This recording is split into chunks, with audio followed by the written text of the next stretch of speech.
Hi, good afternoon, everyone, and welcome to today's webinar. Next slide, please.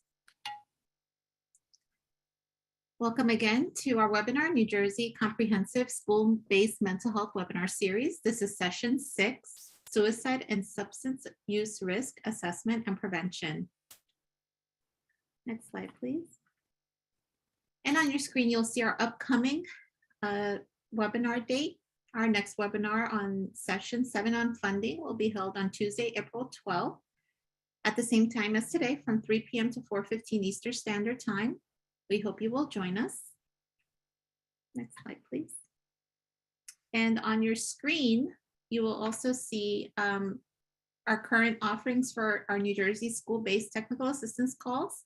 These calls are more in-depth training and consultation provided to school mental health teams and districts. Our next one is scheduled on Tuesday, March 29th, 2022 from 9 a.m. to 10 a.m. and then another one from 10 a.m. to 11 a.m. Although registration has been,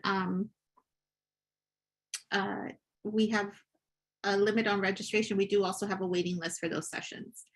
So the Northeastern Caribbean Mental Health Technology Transfer Center, our goal is to enhance the capacity of the behavioral health workforce to deliver evidence-based and promising practices to individuals with mental illnesses. We also receive supplemental funding to support school teachers and staff to address student mental health, as well as support healthcare providers in wellness and self-care activities by a provider's wellness grant. Next slide, please.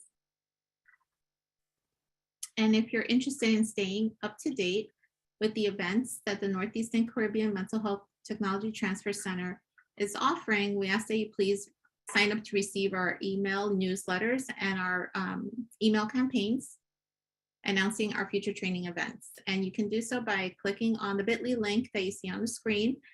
And this link is also shared in our chat box. Next slide. Following our webinar, we will ask you to, if you could please complete a brief survey. We value this feedback and use it to improve our activities and inform our future activities. These surveys are also important because our continued funding is linked to them. So we thank you in advance for your feedback. Next slide, please. We also want to let you know that this webinar is being recorded and will be posted to our website along with the PowerPoint presentation within a week of today.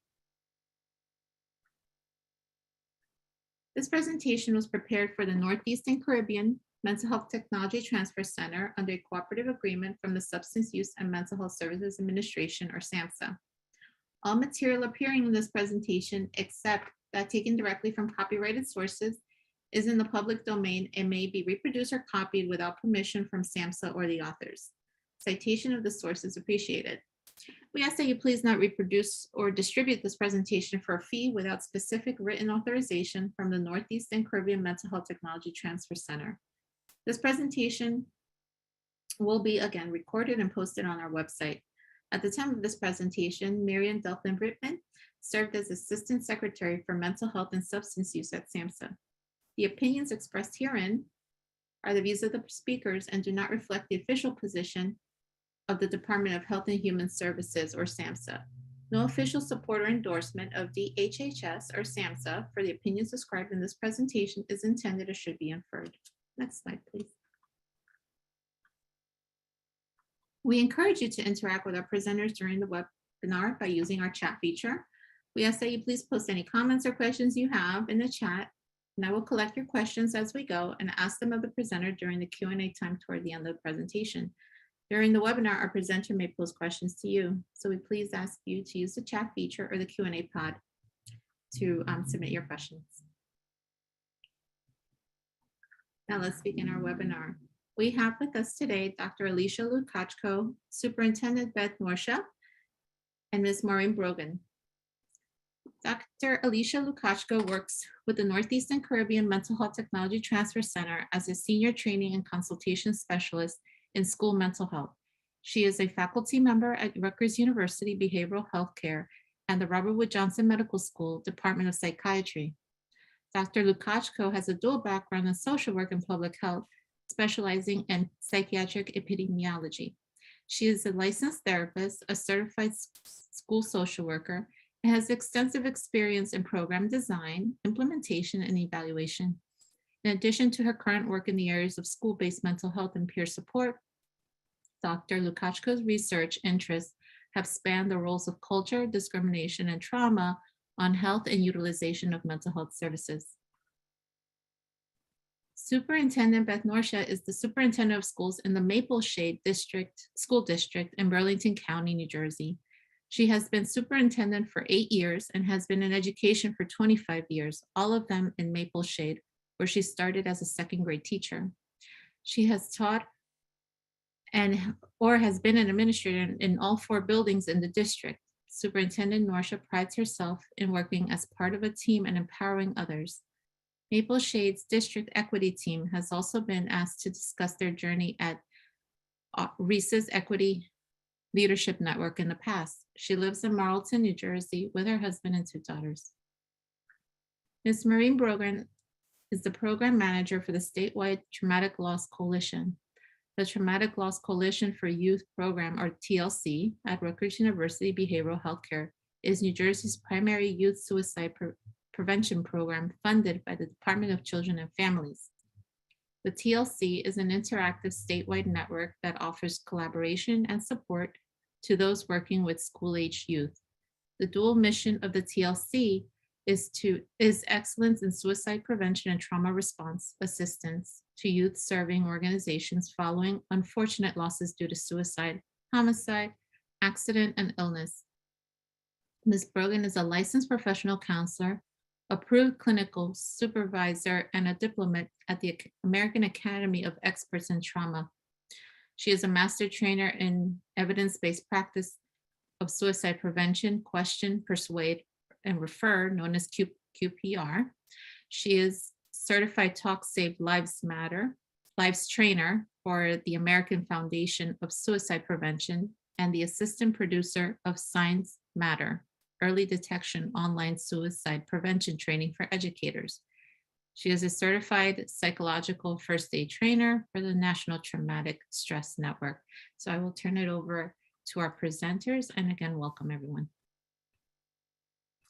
So good afternoon, everyone. The first part of our presentation starts off with suicide risk assessment.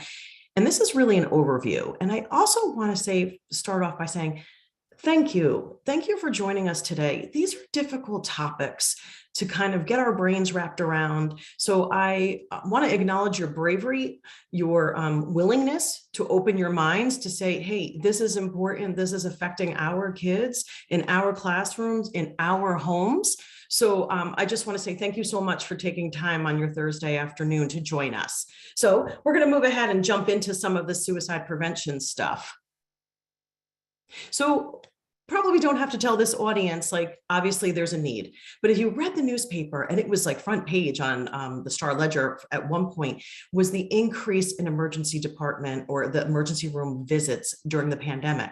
And there was even some data that said when they took a month time in 2019 and compared it to that time during 2021, there was an increase of 51% of females visiting our emergency departments. Some with suicidal ideation, others with anxiety, possible depression, and really being at home. Many schools still hybrid or not in person also stem to be like, parents were saying, what do I do? And another shout out to our schools. I think what the pandemic taught us is that we rely on our schools a lot to be the eyes and the ears of protecting our kids. And when we don't have those systems in place, we use the emergency room because parents are afraid, guardians don't know what to do. So we know that I sit on the Child Fatality Review Board. So I have to say we review every single death by suicide in the state of New Jersey. And we're talking about numbers increasing slightly, but they're more than numbers. These are kids, these are our students, these are our family members. So when you even hear that there's been even an increase of 1 or 2, you think about that's 1 or 2 lives. When you hear that, oh my gosh, there was a 51% increase of young females visiting the emergency room because of some type of suicidal ideation or anxiety or other mental health issues that we didn't know how to handle. And not so much for our males. However, what we say about our males is, I don't think it's really necessarily that they didn't have as much of an increase in some of the feelings they were having or some of the stressors they might have been feeling. It's they don't tend to frequently verbalize it as much. So then we don't bring them to necessarily the emergency departments. So that 4% increase for them, I wouldn't be surprised if that was actually a little bit higher. And what we know in the field of suicidology is that it's still the second leading cause of death for our 10 and 19-year-olds. There was a time when I studied the data, 10-year-olds weren't even on the chart. We didn't have enough data. And we used to say like 12 to 19. Now we're even starting to see data that's significant enough to put 8-year-olds. And yes, unfortunately, here in New Jersey, we've had deaths by suicide of 8-year-olds. So that's just to give you an idea of like, hey, why are we even doing this risk assessment? Why are we having this conversation? This is why we're still losing our kids. So we're going to move on to the next slide. And then when we're talking about risk factors, there's a whole bunch of risk factors, and they can be your health, environmental, historical. What we do know in the field is that we want to pay attention to risk factors. Risk factors don't by any means mean cause and effect, because you could have a whole bunch of risk factors. And we've seen some really resilient kids that had tons of risk factors and never had suicidal ideations. Then we've seen others that had only a few risk factors, but had chronic suicidal ideations. But these are things we want to pay attention to. It's something to look out for. So, if there's an underlying mental health condition, substance use, and that's why I'm so glad we're talking about substance use and abuse next and screening for that, because they go hand in hand. You see anxiety, you see some depression. But I will also say about the mental health component, there was a time when the data and the American Foundation for Suicide Prevention would say 90% of people who die by suicide have an underlying mental health disorder. They're now saying it's not necessarily 90%. That number has gone down quite a bit. So we can't just say it's only a mental health issue. It's also these other environmental, historical. Has there been exposure historical to a suicide? That makes you more at risk. Have you had prior attempts? That puts our young people at a higher risk of attempting again. Has there been, with their ACE score, adverse childhood experiences, has there been abuse or neglect, putting someone at higher risk? And also too, environmental. We want to make sure, like we're always talking about access to means, is that can they get their hands on the gun? Can they get themselves stockpiling medications in order to have the means to actually do something so harmful that it results in death? So these are also too, like, are there chronic life events and stressors that are going on for people? So with the warning signs, things to look for, not cause and effect, but things we want to pay attention to, but also too, if you're concerned about a kid and they don't have a lot of risk factors, it's always worth looking into and asking some more questions of like, tell me more, and trying to like peel back the onion. And that's what I say suicide is. It's an extremely complex issue, tons of layers, not one cause and effect, but you usually see more than one warning signs. And that's what we've learned from the Child Fatality Review Board. When we look back, we look at it not to blame anyone by any means, but to say, what did we miss? And what did we miss as systems? What did we miss at the home? What did we miss in the school? What did we miss at on the soccer field? What did we miss in our faith-based? What did we miss in our pediatricians? So we're all in this together. So these are just some of the risk factors. And also too, you have access to the guidebook, which has all of this and so much more. So I encourage people to like go back and review some of that. So then we're also going to move on to look at, after we have identified some risk factors, we also want to look at what are some protective factors. And what I like to say is, summarizing it, is connection is protection. So if you have connections, and these connections are like family, peers, community support, but also too, connection to your healthcare, connection to mental health providers. And then you also have an ability through those connections to practice and develop problem solving and coping skills. These are all Protective factors. These are all things that are going to help someone maybe not get to that point where if they are having suicidal ideations, they actually want to act on it. You hear it all the time, the social emotional learning, SEL. What a great protective way of setting up for our young people to learn different skills. So hopefully they can self-regulate and manage what might become overwhelming.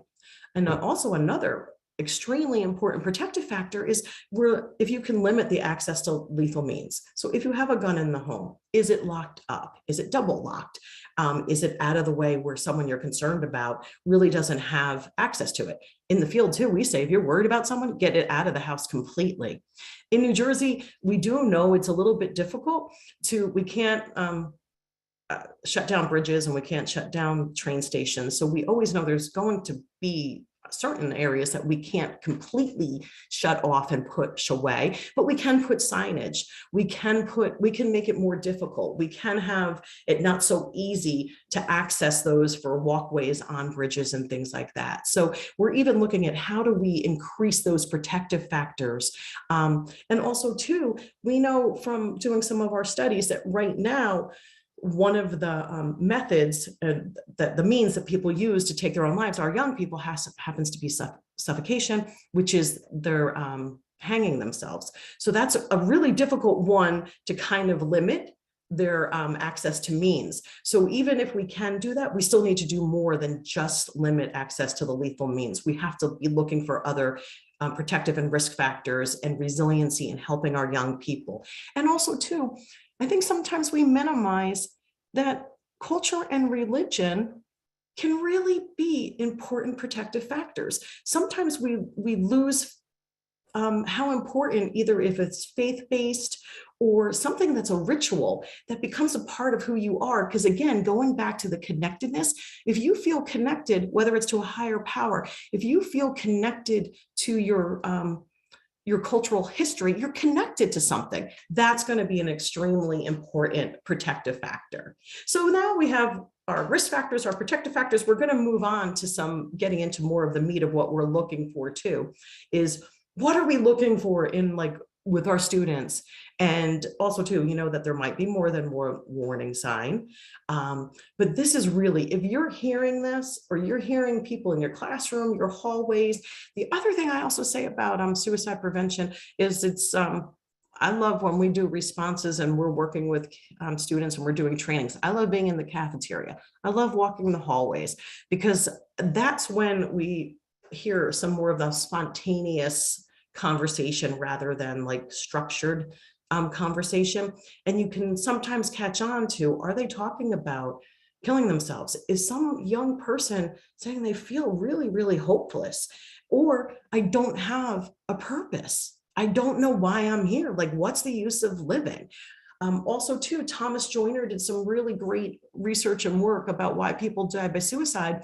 And he's saying, when you're hearing that someone feels that they are a burden to others, red flag, red alert.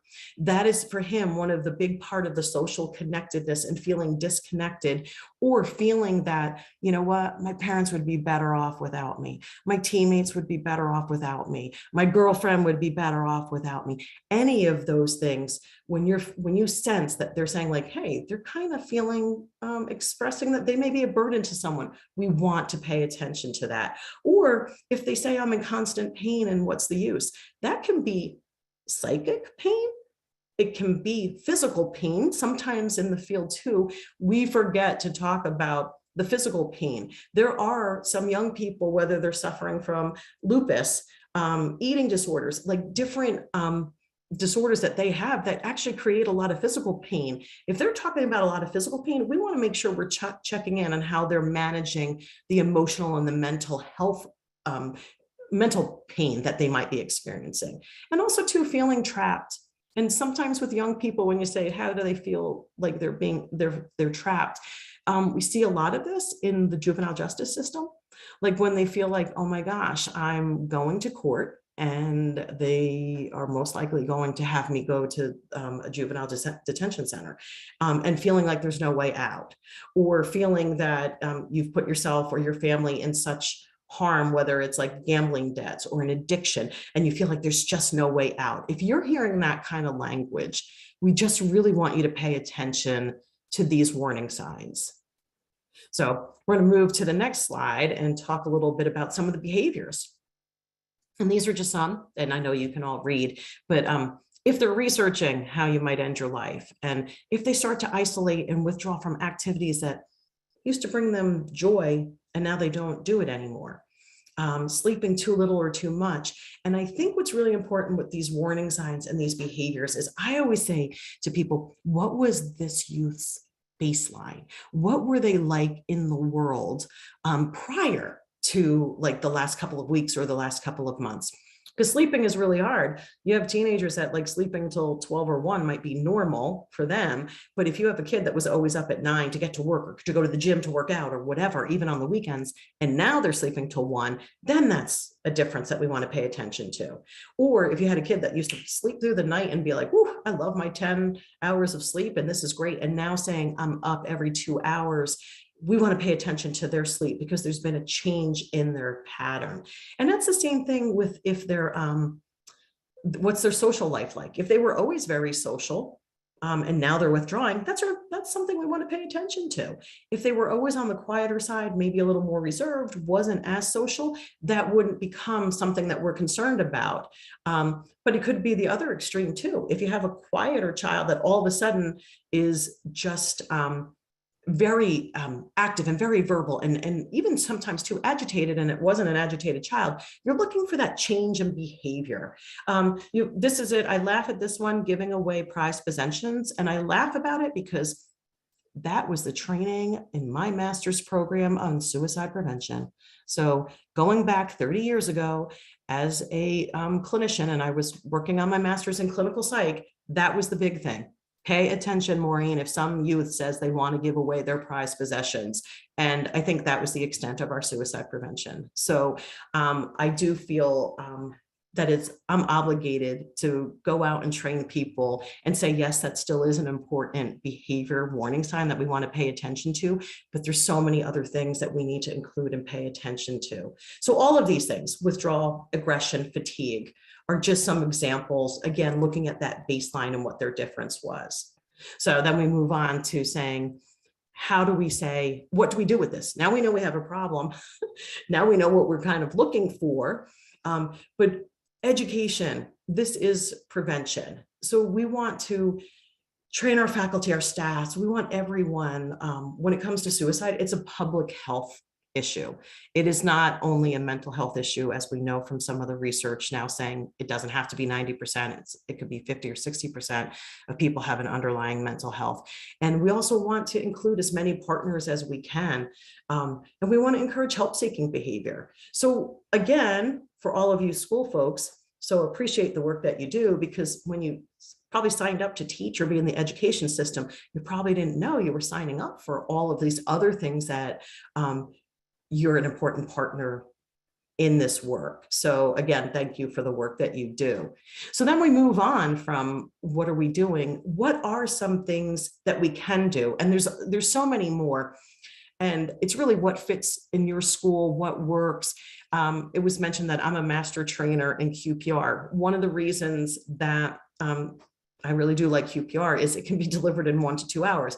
When we were working with schools, we actually wanted to do assist as well. And a lot of superintendents and principals told me, like, why, we're not against assist and we know suicide's really important, but they're like, you can't have my staff for 2 full days of training. So that was one of the reasons that there's a whole bunch of different kinds of trainings, and youth mental health first aid, that was very similar too. It was an 8-hour course, different components that might fit in for different schools and different organizations. And also to who are you training? You want to figure out who you're training and to what degree, but these are all just some really great prevention trainings that you could explore a little more and maybe deliver, to your staff. So when we talk about, of course, we want to train everyone. And when we say train everyone, I also mean, like we had said, faith-based. And when we talk about training schools, I'm not talking about only the counselors. I want to train the bus drivers aren't always employees of the school, but I want to train the bus drivers, and I want to train the coaches, and I want to train the paraprofessionals, anyone that interacts with kids, we want trained. But when we talk about, like, we have thousands of kids in our district, what are we going to do? You may want to do some universal screenings. And this is because if you're doing universal screenings, it's like all the students, and then you can do a screening. Some schools do them once a year. Some do it like at the beginning, the middle, and right before the summer break. We'll do like a universal screening. So they do a screening across the board. And it really is used to help identify maybe some students who are struggling a little more or experiencing some challenges, that maybe those challenges are starting to become overwhelming. And the important thing to know about screening, and we're talking about tier 1, is this is like for everybody, is that they're not intended to be diagnostic. They are your basic like screening. A lot of them are 3 to 6 questions. So that's our like tier 1, where we're going to screen every student in our building. And then we can go on to the next. When from screening, we may identify some students that are like, I'm concerned about, I asked those 3 questions and I'm concerned about their responses. That's when you would want to move on to a further assessment. So these are like students that have been identified that might need a little more, like, tell me more. I want to dig a little deeper. And these are also can be administered whenever you have a suspicion of risk. So, and also too, I always say, it's like, don't hesitate to really ask the direct questions about their thoughts and behaviors. And back in the day, one of the biggest myths, and even too why people didn't want to call the Traumatic Loss Coalition in, was like, oh, if you talk about it, they're all going to think about it and they're all going to want to do it. And what we really have learned, and we have the research to back it up, is like, that is such a myth. That is not true. If we don't have the conversations, we're more likely to see an increase and put more kids in danger by not having the conversation than having the conversation and identifying more students that might need some of this help. So when we're talking about assessments, and we'll move on because you can also do some further screenings as well beyond the risk assessments. So after we did, screening for everyone and then assessing, then there's going to be some where you want to do more of interventions. And these are also just 2 examples, like coping and support training, as well as reconnecting youth. So this is some interventions that might actually help when you've identified some of these kids, like, hey, they might need a little bit more. There's more, again, in the guidebook too, about what these interventions are. So we're not going to go into them due to time today. And also too, if you are concerned about a youth and you see the warning signs and you're reviewing it and they say they want to die by suicide, they can't go on any longer, they want to end their lives, they want to kill themselves, you need to act immediately. And you also at the same time need to follow your district policies and regulations. So one of the things with question, persuade, refer is you ask the question, are you thinking about killing yourself? And in some schools, they're like, well, we're not supposed to directly ask the question. We're told, if we're concerned, to bring them to whoever it is, it's the counselor or whomever is identified. Follow your policy and your procedure, and never leave the student alone if you're concerned about a student. Stay with them while you seek further help, while you're connecting. And we always say too, the best thing is like a warm handoff, is that you can hear them and be with them until you can get them to the next level. So, and then if you should have a student that either had to go out for screening, if they have been hospitalized and they've been out of school for a little while, we want to have things in place for their return. And also to what I always say, as well as in the world of trauma, is voice is choice. And it's very empowering when you're including me. If I'm the survivor of anything, any kind of traumatic event, including a suicide attempt, it's very important that I'm involved in my returning back to school. What's going to work for me? I want to be at the table. So it's really important to have the student voice there, but you want to include what faculty need to be informed about the return, who's going to be the support system. And we're going to have the students also help us identify, we may think certain adults would be fabulous in certain roles. We want to hear from the youth. Who do they think are those people that would be fabulous, trusted adults or to go to people if they're starting to feel overwhelmed or that things are starting to spin a little bit out of control? We want to make sure the family feels supported too, and that we want to have an individualized reentry plan. And that's really, if you're including the youth, if you're having a meeting with them and the family, you are then making it about this child's return to school and not just like, oh, well, this is how we do it for everybody, A, B, C, D. You want to individualize, you want to collaborate, you want to get some input from any clinicians that have been working with them, and you want to develop like safety plans and things that, so they're going to be successful. And that's what's really what we want. We want them to return to school and be successful. So there's tons that you can go on off about return to school protocols as well. So we're going to keep moving on today due to time. So you want to team up. You want to make sure that you have important collaborators. You know, like no one's doing this in isolation. It's not just one person who does screening and that's all that that's the only person that does screening. We're all having our eyes and our ears open. We want collaborators, you know, from the administrative level down to the teachers that have more face-to-face time, as well as like our counseling and staff that might have more clinical skills, and of course like the parents and the students themselves. And I again emphasize how important it is with our students that they know, because a lot of times they tell each other and they leave us adults out of it because basically we know nothing, but they tell each other things. So we want to make sure that fellow students know where if they're concerned about a classmate or a teammate or a best friend, what do they do with that? So they're part of our collaborative network as well. So after we're teaming up and doing some of our risk and assessment, again, it's about engagement. It's engagement that the family, the community, who are other people that can bolster the protective factors like connection, and also at the same time be extra eyes and ears for us, because parents can't be there all the time, teachers aren't going to be there all the time, counselors aren't going to be there all the time. So I like to say, how do we build the safety net? We're going to move on. And then we're also going to say we want to make sure that we're exercising like cultural humility, that we're also demonstrating and that we're respectful of different cultures and what does this mean for them, and creating plans and building on their strengths and how do we engage. And I think it all has to do again with that respect and incorporation and really just being fully present. And I like to say too, like humble, to be like when someone's sharing some really difficult stuff to talk about, and when you're talking about suicide, there's still a whole bunch of feelings of shame and guilt. There's all these emotions going around. We want to have some cultural considerations too about like, what is this like for this person in their society, and also too, or even a school has its own culture. What is the cultural feeling of this school, and how do we make sure we're sensitive and aware of that? And again, I think if we're being respectful and exercise humility, I think that we can't go wrong. I think that we really can learn a lot from the people that we're working and interacting with.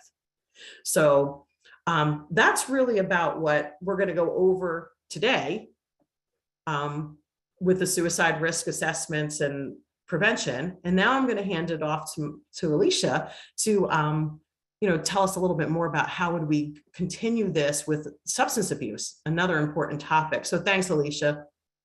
Thanks so much, Maureen. And so now we're going to move to having a discussion around substance use risk assessment, prevention, and intervention. And I just want to start off with a question that you can add your responses in the chat. So what substance use prevention programs are currently being conducted in your schools? And I'm curious to hear from you all. And while, just in the interest of time, while you're adding to the chat, we're going to start with some background and significance to substance use. So it's estimated that about 14% or 1 in 7 Americans will develop a substance use disorder in their lifetime. And over half of these cases, they start using substances before the age of 18, and then they develop substance use disorders by age 20. And we know that early substance use is a critical predictor of developing a substance use disorder in later life, and especially when the onset occurs before the age of 14. And for those youth who develop a substance use disorder in adolescence, there's really a significantly higher risk of persistent disorder and more severe disorders. So adolescent substance use is associated with a host of negative and other health and other life outcomes, things like poor school performance, disengagement with school and family, and interpersonal problems with family and friends. Adolescent substance use often co-occurs with risk-taking behaviors and also with mental health challenges, including substance use disorders. And there's also a growing body of evidence that there are disruptions in cognitive functioning and also neurodevelopment associated with repeated substance use. So for example, we have some results from longitudinal studies, most of which focus on alcohol and marijuana use. And these show impacts of substance use of areas of attention, memory, visuospatial learning, processing speed, and earlier and more heavy substance use, as you can imagine, is associated with worse outcomes. Looking at some signs and symptoms of youth substance use. So we have our most immediate acute symptoms, which include impaired judgment, disinhibition, and incoherence. And then there's also lack of motivation, withdrawal from usual routines and activities, appearing frequently tired, depressed, or hostile, having changes in peer group, changes in eating or sleeping, declines in hygiene or academic performance, and also some deterioration in relationships with people that are in your life and cared for.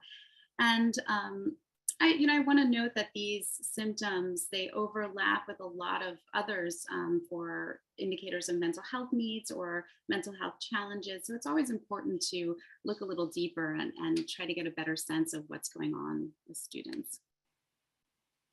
So when looking at national trends, the Monitoring the Future study, which is a very large nationally representative study out of the University of Michigan, and it collects data on 8th, 10th, and 12th graders, among others.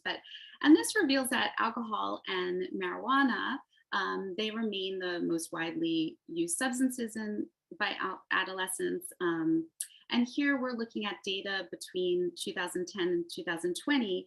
And it shows some, significant prevalence of alcohol and marijuana use among late, middle, and high schoolers.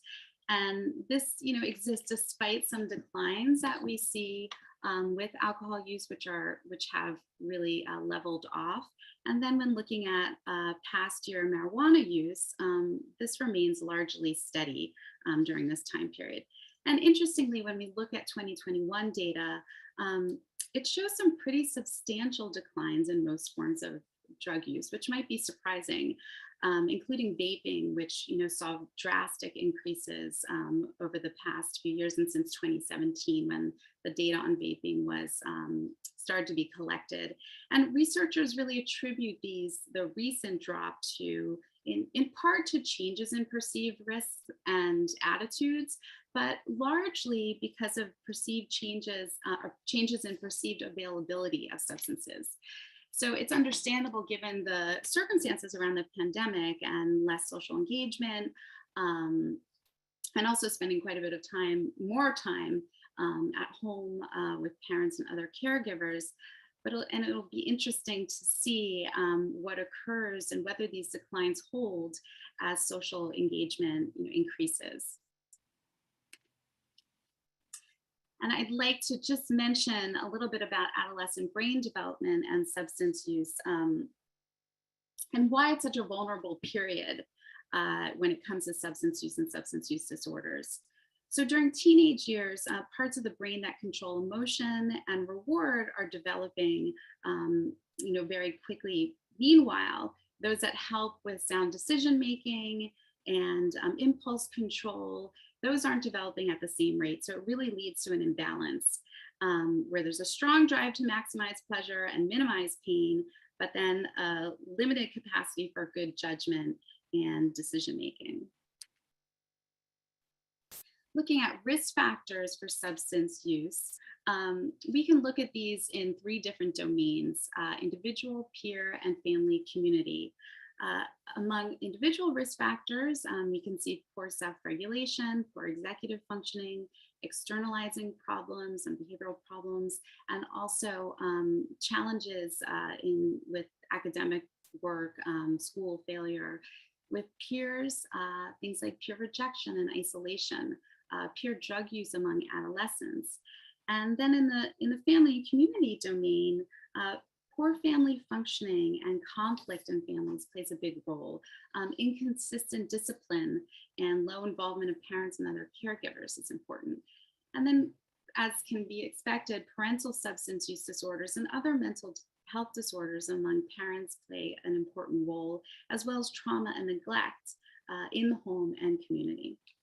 And it's important to note that the relative significance of these risk factors, they can vary with developmental stage. So for example, for adolescents, peer factors might be more important than in younger years.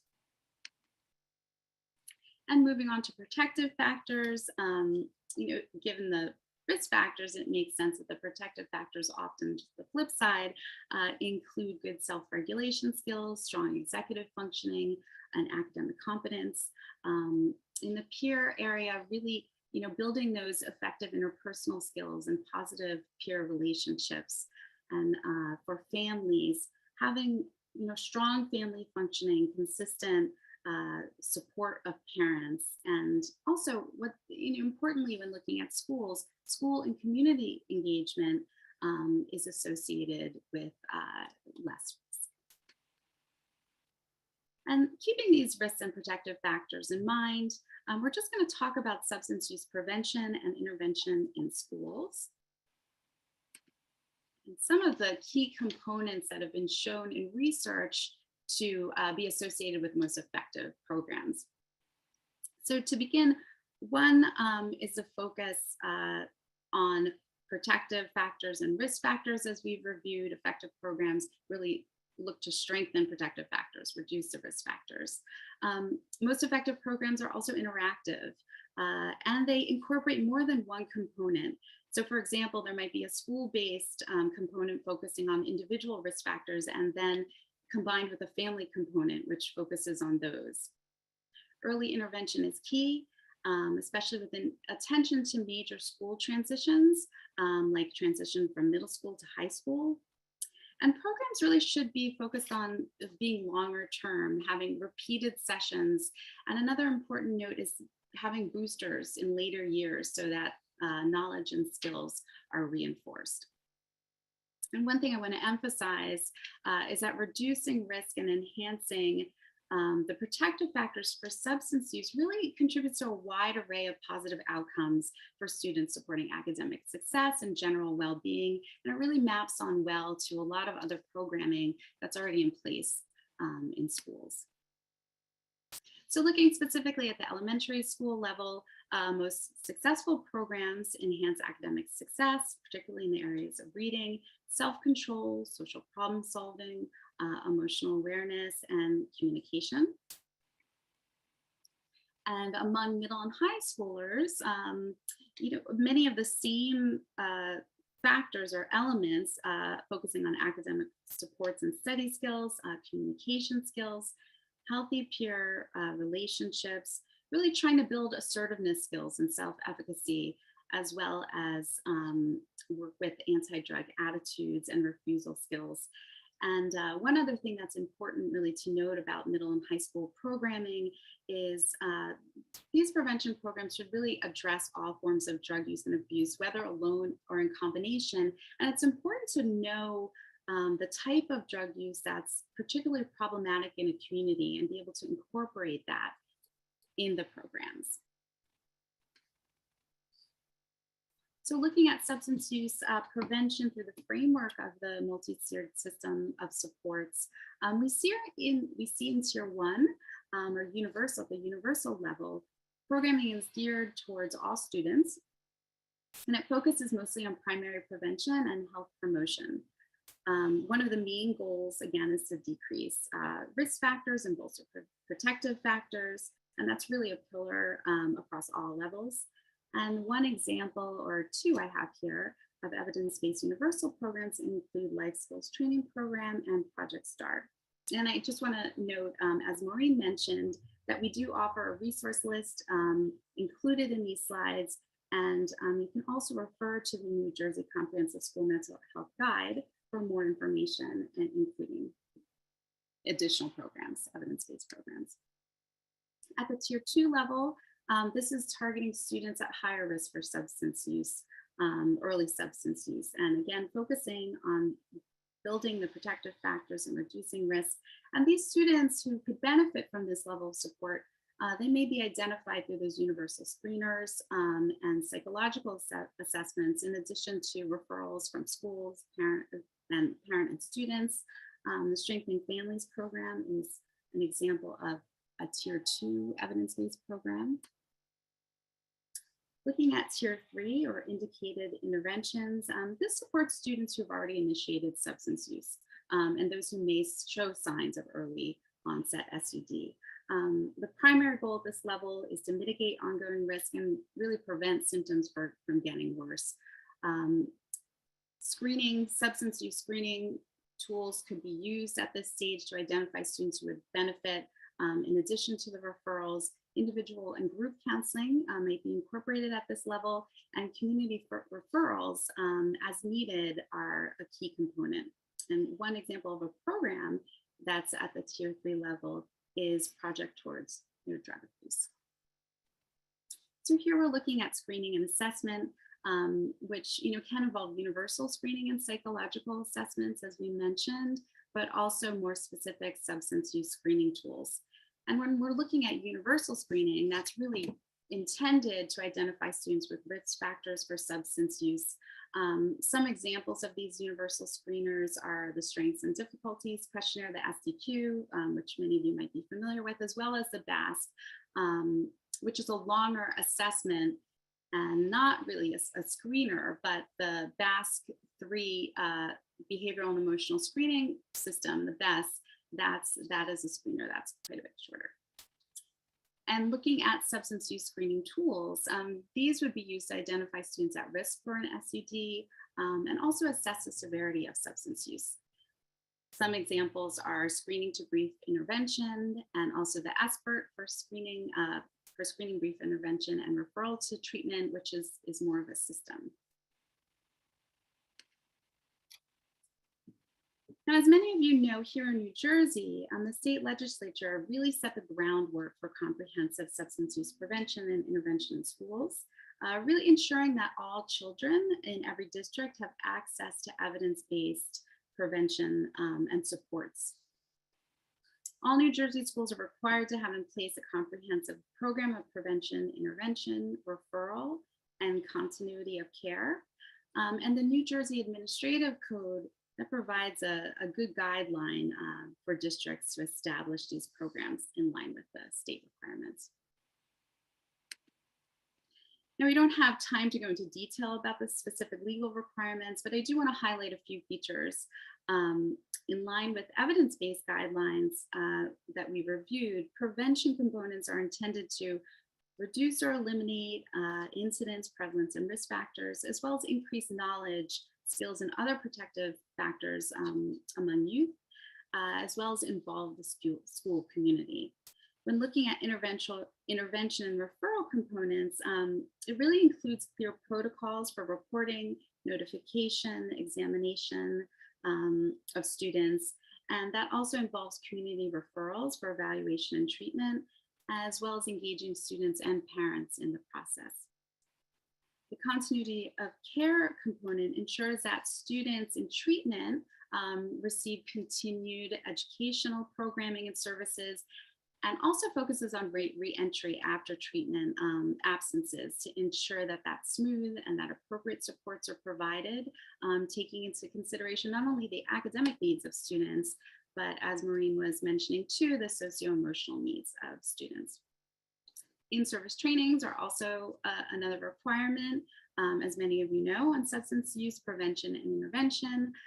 They're required for all staff and updated annually. And there are also requirements for parent and caregiver education programs. Annually, there are annual policy reviews, which involve both process evaluation and outcome evaluation components. And last, there's a program which provides for the employment of student assistance counselors in certain schools and districts. And these coordinators, rather, they ensure successful implementation of comprehensive substance use components in line with the legal requirements. So moving on to teaming, as with any component looking at suicide risk or substance use, teaming is essential in coordinating substance use prevention intervention programs. Really a key component of MTSS framework. Part of the teams that could be involved might include student assistant coordinators, INRS team members, child study team, also resiliency teams or school resource teams. And it's also important to consider parents, students, or community representatives who could also be included in these teams. And last, but certainly not least, cultural considerations are really crucial to efforts and success of any substance use prevention and intervention plans and programs. We know that cultural variables such as race, ethnicity, religiosity, sociodemographic factors, and sexual and gender orientations really play an important role in varying rates of substance use, risk and protective factors, stigma, and also treatment seeking. Culturally sensitive and appropriate school-based prevention programs have been found to increase engagement, not only among students, but also among staff in programs. And as we know from research too, engagement is really critical to positive program outcomes. When we consider culturally responsive programs, it's important to include universal screening and assessment and continual monitoring of fidelity and the intervention outcomes. These elements, they help us answer questions like, do we know the varying needs of our students, disparities that may not be readily apparent, sociodemographic and cultural factors that may be influencing risk and responsiveness to substance use programs. And we also have to look at our assessments. Are those culturally appropriate as well, the assessments that we're using? Ongoing professional development and training around substance use is also key in addressing cultural factors and potential disparities in access, delivery, and outcomes. And finally, the process of supporting our students' health and well-being with regard to substance use and beyond really requires the active and ongoing engagement of diverse community members that fully represent the students and the families who are being served. And here we have some additional reflection questions to consider on both suicide and substance use prevention in schools. And while we don't have time to go through all of these, again, these slides will be posted and made available to you. And now, without further ado, I'm going to turn things over to Superintendent Norsha with our school exemplar and the Maple Shade School District. Thank you, Alicia. And I just want to say that I'm honored to be here to talk a little bit about our journey. I want to be clear that our journey doesn't mean it has to be your journey, and every journey is going to be a little different. And the journey gets hard and it gets challenging. But Maureen, I think, talked about it a little bit in her slides, is that one of the most important things is you have to talk to your students, and students are going to kind of lead the way in this. So one of the things that to start out is it's okay not to be okay. And we're going to talk a little bit about where that comes from, teen mental health, and why that's a really good mantra to talk about with kids. It's okay not to be okay. So a little bit about us. We're a school district in Burlington County, which is located in southern New Jersey. We have about 2,300 students from pre-K on to 12th grade. And, we talk about mental health from pre-K on to 12th. It's not just limited to our high school students or our middle school students. It has to start younger, it has to start in the pre-K years and kind of building that foundation. We're a diverse population, which brings to us all students from all different backgrounds, all different lifestyles, all different areas of trauma that we don't even know about until they walk through our doors. And so talk to you a little bit about, how we got started and started on our journey. And we were probably where, like everybody else, right? We're just doing our jobs, we're educating students, we're looking out for their social and emotional well-being. And, we started in 2018 like everybody else. We started off seeing a lot of suicidal ideation, cutting and self-harm, and what did we do? And I know that both Maureen and Alicia talked about this. We followed school policy. We talked with our counselors. Alicia, you can advance the slide a little bit. We followed policy. We sent out to crisis. In a sense, we were putting Band-Aids on some probably really big issues. We did some triaging by our counselors. We talked with student groups. We did some out of darkness walks, but we weren't really making a huge impact. We noticed we needed to do more. So this is all pre-pandemic. So we also have to realize that where we were in 2018 and where we are in 2022 looks a lot different. But I think it's helpful to know kind of where we started and where we're ending up at this point. So the next part of our journey is we were approached by New Jersey Health Initiative, a product of Robert Wood Johnson Foundation, and they were doing a grant program. And they needed 3 school districts in the state of New Jersey, being Freehold and Cape May, and now Maple Shade was the third. And we needed to find people to be trained to do 8 trainings over a 2-year period with their region. So this is the Youth Mental Health First Aid, and I will reference another program as well. And the Youth Mental Health First Aid is also, Maureen has referenced, is one of the programs that you can do to educate your staff and offer professional development. And it's true, it's a extensive training, it's 8 hours. One of the ways it's worked for a lot of school districts here is you break it up over 2 days. It has to be in a certain time period, but when you can plan for this as a school district and you know that you're offering 2 4-hour sessions, you're going to be able to plan a little bit better. So we were one of these districts. We were very fortunate that we were selected, and we had a lot of partners. The next slide, please. So what it consisted of is 5 trainers. We used 2 social workers, our nurse, a school counselor, and a police chaplain. So it's very important to involve your town. It's not just a school program. The more people that you have talking about mental health in your community, the better off you're going to be. We were fortunate to have a police chaplain as part of the police and the clergy in our town.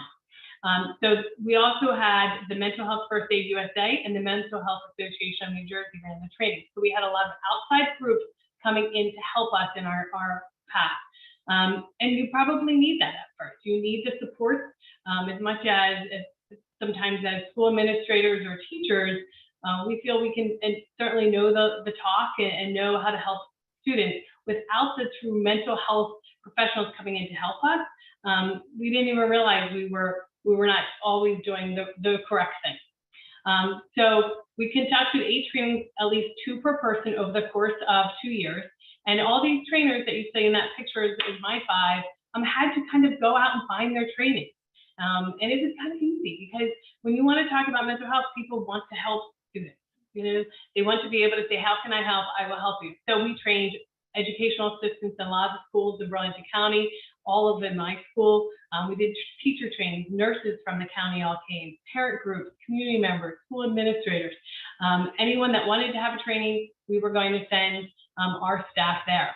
And what is the benefit of a youth mental health first aid is that you have a lot of adults that know strategies, the language, the process, and the correct way to help. So a lot of people that know the language, and that's very helpful.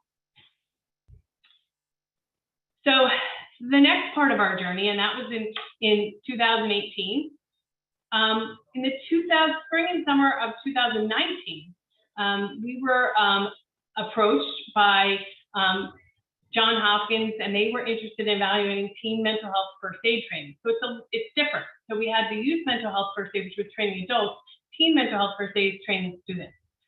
So we were able to train 4 adults, 2 from Maple Shade High School, and they were 2 of my original trainers, and then 2 from the Mental Health Association that were working with my team. And they were trained in Orlando, Florida. Because it was another grant, we were able to get some funding, so the school district didn't have to pay this initial expense. So like I said, it's right now, if you're sitting at home, you're thinking that it's very hard to find partners, but it really isn't. You know, lots of times all you have to do is ask, and people will help, you know, when they know it's what's best for kids. So we held 8 student trainings with 4 trained instructors from the winter of 2019 and 2020. As you see from the pictures, we had a visit from Governor Murphy. This is when he announced his new initiative to support youth mental health first aid.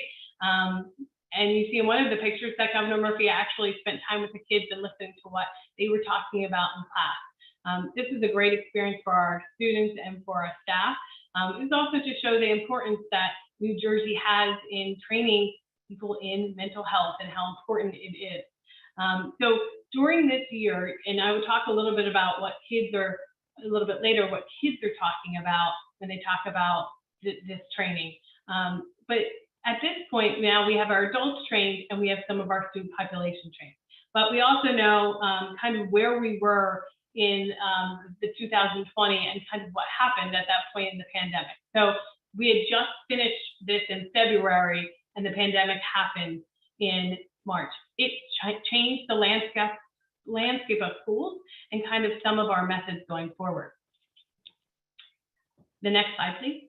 So where we are now. So when we left, it was pre-pandemic. When we came back, we noticed students had a lot more difficulty than when we first began our journey. So what could we do? But now we have a lot of people that really deem mental health important, and it has to be first. If it's not first, learning can't take place. And our staff was realizing this. So some of the things that we are doing in our school year is we are now in our second pilot of Team Mental Health. We were able to get another grant, which pays for all your books. You do have to pay for, at times, your substitute coverage for your trainers, but it's well worth the time. We have a program called Care Solace. Care Solace connects students, staff, and their families to mental health care at no cost to families. There is a cost to the district, but it's very minimal when you think of what the services are. You know, Maureen talked a little bit before about a warm handoff. That is what the Care Solace program uses as well. So a warm handoff would be when one of our counselors connects the parent to Care Solace in a warm handoff to get them services they need. At this point in the year, we have about 70 warm handoffs and people that got the help that they needed. And Care Solace has helped them navigate that system, because we know families sometimes have a very hard time navigating a system in trying to find, you know, appropriate care. We are also a countywide stigma-free schools. We all passed the resolution that talked about that we are stigma-free. Burlington County, as commissioners of the county, they also passed a stigma-free county. So we're starting to do some countywide mental health activities. We're going to start in May, which is Mental Health Month. We have 2 programs, one middle school, one high school, and we are going to get one student from every school in the county together, and we have some activities planned for them. And some of it's going to be just a best practice share. We all know we're doing some things that are fantastic in our schools. What can we do now to get a lot of the fantastic programs in each of our schools? So we want to do some of that share, and some of that is just going to be talking to kids about, you know, what can we do? What help do you need? How can we better serve you? We've also have therapy dogs in our schools. We have one that is here every day in all 4 schools, comes and visits the different classrooms, different students. Sometimes it's built in systems of rewards. Then we also we've contacted agencies that come the first couple of days of school. So we have multiple dogs in multiple schools. They usually do this on a donation basis. So if you are thinking about what it would be great for your school to have therapy dogs, you just have to call around because people will come and help. And it's a great transition. As we know, for a lot of students, in the beginning of school, it's filled with angst and anxiety. And it's really nice to have some dogs around because they're just happy and they make people smile. We also have some wellness activities we set up, especially in the younger schools. So not just geared to high schools, some yoga strategies, some breathing techniques, focusing on mindfulness, and calming techniques. We have literature and lessons. So we've selected literature at each grade level that focus on social emotional learning and inclusion, and as well as we develop lessons. So we have taken our lunch and learns at the high school, and we have kind of embedded in them some of your mindfulness activities. How can you de-stress through art? How can you de-stress through music? How you can use some of the breathing techniques found in yoga. You know, as adults, we all have found strategies that help us relax and calm, and we need to pass on those lessons to our students. We've contracted with counselor agencies. So in a time in New Jersey where we have received some extra funding in terms of helping kids transition back, we've used some of that to contract some agencies to help our counselors. Most school districts have 1 or 2 counselors in each school. High school may have more than that, but it's still not enough to support our children. So we contacted with our a counselor agency called Thrive. There's many different ones out there. They also will help with your parent nights and some of your staff training. So another thing that may cost some money, but it's, again, well worth it. We've last year and this year coming, we've developed targeted specific grades and students for summer programs.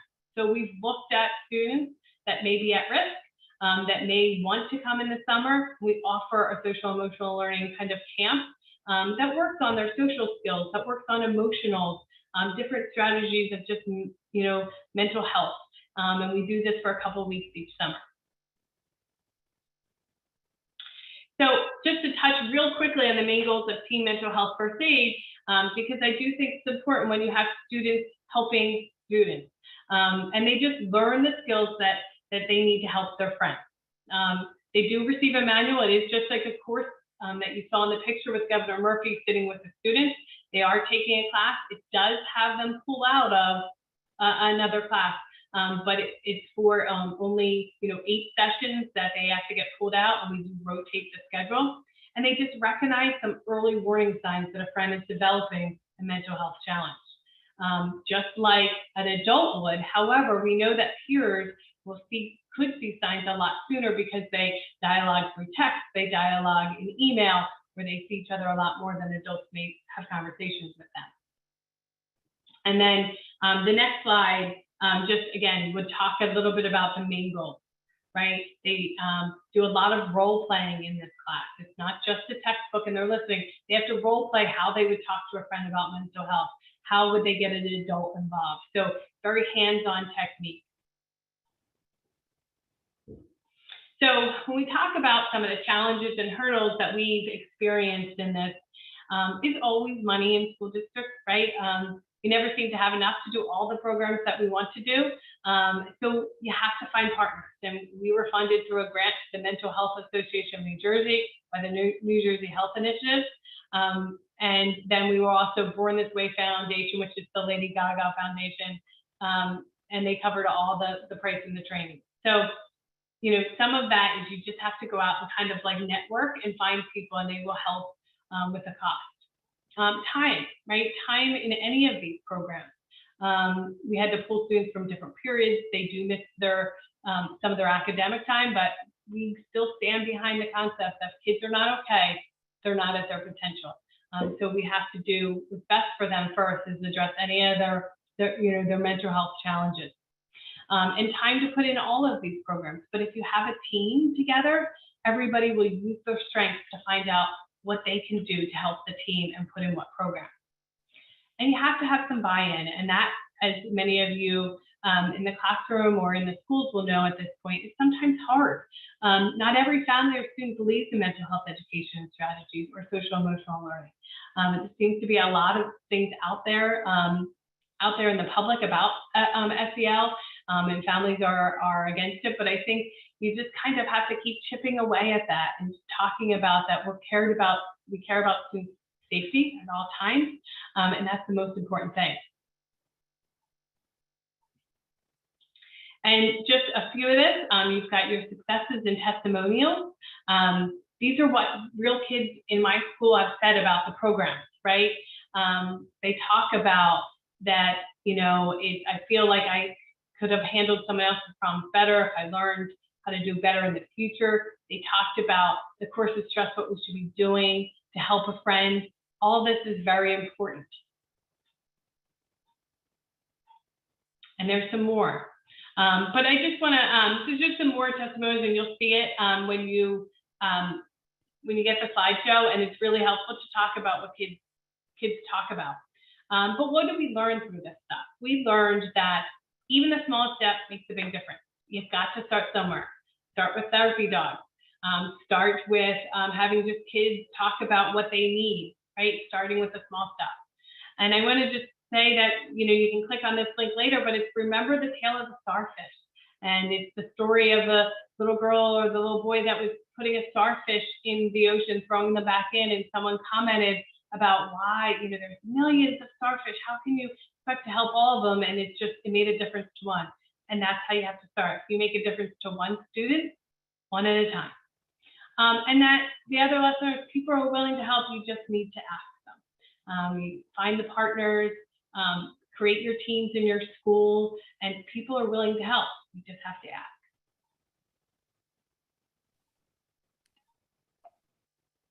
Thank you so much, Beth, for sharing the story of your district and so much of the wonderful programming that's going on. What a remarkable journey.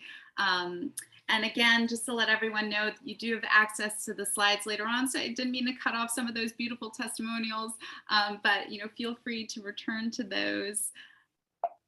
And just to the next slide, here are some resources that were mentioned in our webinar today.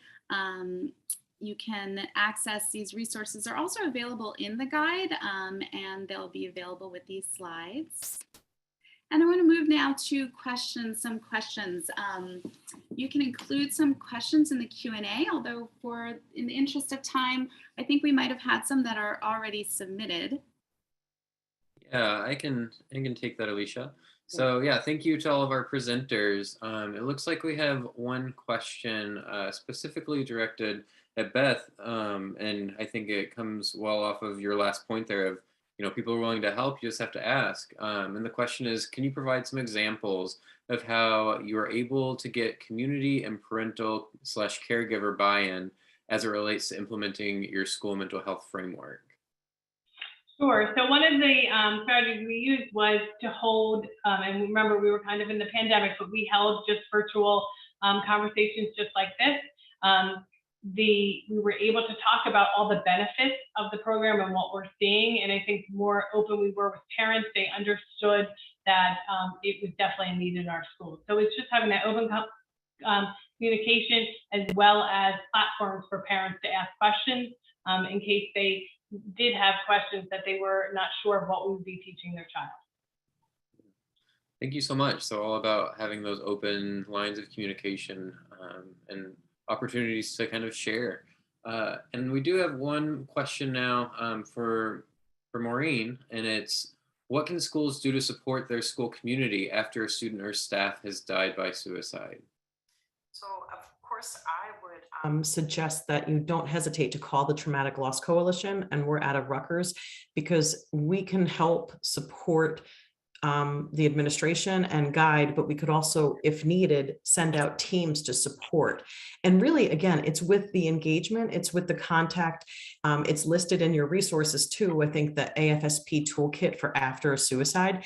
The most important thing is really the connectedness and having the conversations and sending the message that it's okay not to be okay, and that we all have different feelings about this loss for our community, and no judgment, because what's really difficult when there's a loss, especially by suicide, is you might get messages from people like, we don't want to talk about it, we shouldn't talk about it, we can't talk about it. They need to talk about it. You need to create those safe spaces, and that's what we can help you do. But I can definitely send some additional resources of the guidance, and we train our responders on how to handle these situations without getting in the school's way. So I really encourage schools to reach out to us, because we'll guide, we'll stay in the background, we'll take whatever role you need the TLC to, and we'll guide you with best practices to keep it safe for everyone to have these conversations. That's really it. Letting students know that no judgment, we're here. If you see something, say something. This may be really difficult. We're in this together. And I think that's a lot what like Alicia and Beth were touching upon too, the connectedness, the resources, you're not alone. Yeah, thank you so much. I love this theme of it's okay not to be okay. And I think this is something very important to remember and convey to our students and staffs. Absolutely. Thanks so much, Maureen and Beth. And now I'm going to turn things over to Kati, who's going to tell us a little bit about the evaluation that we go through each webinar. That's very important. Thanks, everyone. Thank you, Alicia. And thank you, Superintendent Norsha and Ms. Maureen Brogan for joining us today for our webinar and providing us with a wealth of information regarding this topic. As Alicia mentioned, we do have an evaluation component. In your screen, you will see a QR code, and you can use your mobile device to hover over it. Or if it's easier, you can also click on the link that will be shared in the chat box to our short evaluation survey. In addition to this survey, we do have a more extended survey that collects a little bit more of your opinions in depth, and that's optional as well. As we mentioned before, these surveys are linked to our funding. So, if you could please complete them, we really, really would appreciate it. And then on your screen, you will see a slide about our current podcast titled Toward Wellness and Recovery. And you can find that on Spotify, Apple Music, or Podbean. And it's our latest series, Flourishing at Work. And it's with Dr. Michelle Sekna and Dr. Tony Zippel. And they have a wonderful, wonderful podcast that we believe may be useful in keeping, up with your self-care and flourishing at work. Okay, thank you so much. And then on your screen, you will see also contact information regarding our, our social media handles on Facebook, Twitter, and LinkedIn, as well as our general email should you have any questions. You can also reach out to me. I will share my email in the chat box so that I can route your questions regarding this webinar or any other questions you might have regarding our center. Next slide, please. Okay, well, that concludes this webinar. We again wanted to thank you for joining us today. As mentioned in the chat box, all of our materials will be posted on our website within 7 days of this webinar, as well as certificates of completion will be sent out and a link to the recording and slides so that way you can share this information with your colleagues. Thank you again for joining us. Thank you to our presenters for providing us with this webinar, and we hope you enjoy the rest of your day. We hope that you stay safe and well. Thank you.